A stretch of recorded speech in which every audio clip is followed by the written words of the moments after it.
that saying, while the cat is away, the mice will play?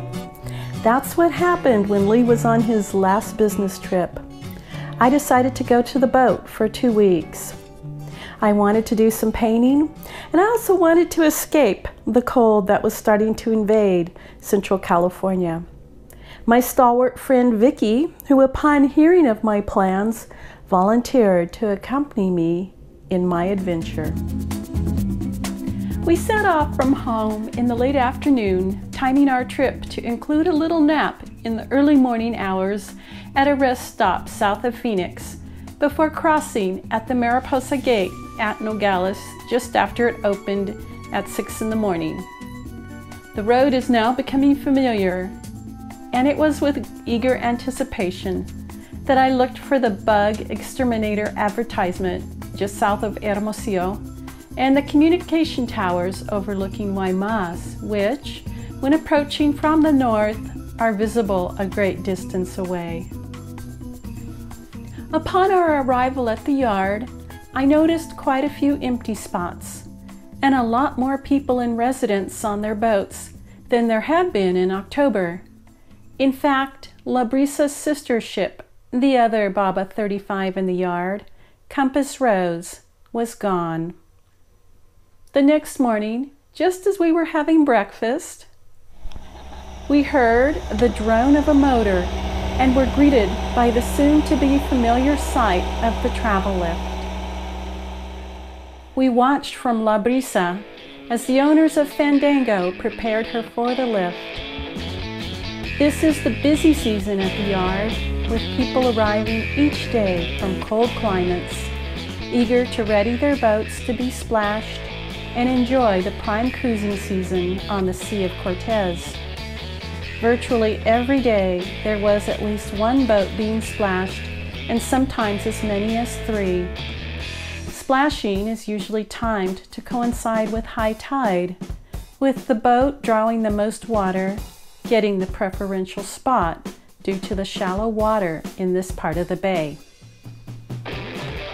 Vickie and I soon settled into the boatyard life, enjoying the quickly made friendships and the social interactions of people who have a lot in common.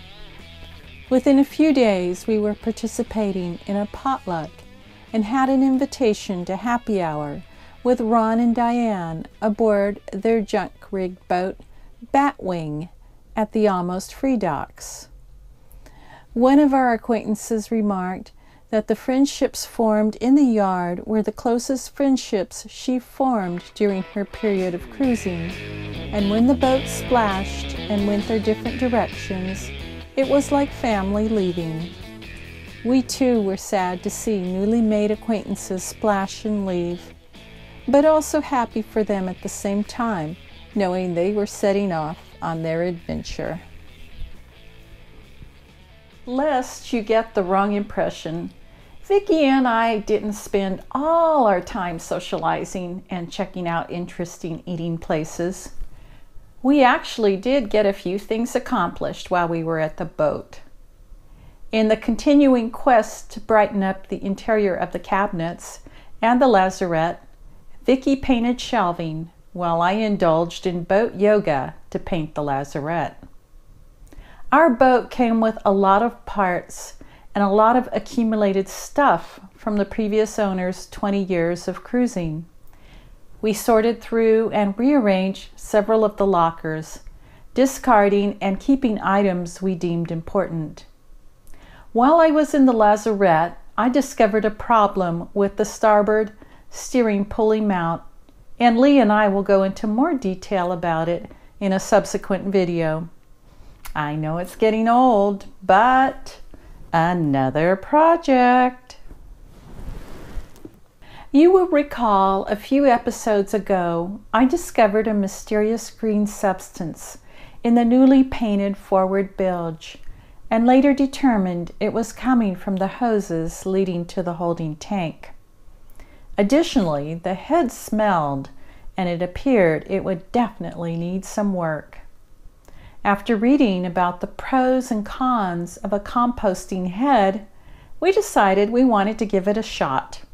So on this trip, I brought our newly acquired Nature's Head composting toilet. Alejandro and Jose from the Boatyard began the project by removing the old head. As you can see, the original platform for the head is not very wide, specifically 8 inches.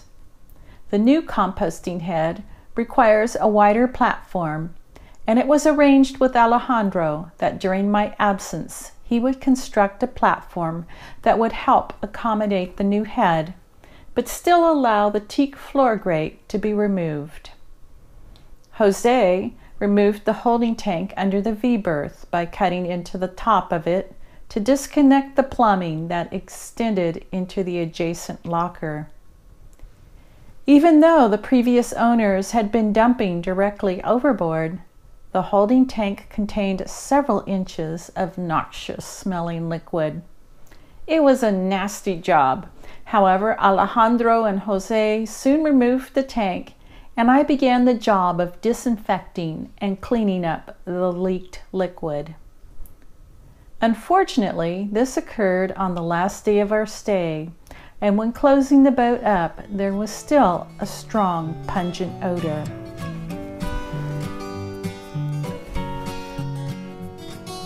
After 2 weeks in the Boatyard, Vickie and I returned to our homes, satisfied with the work that had been accomplished.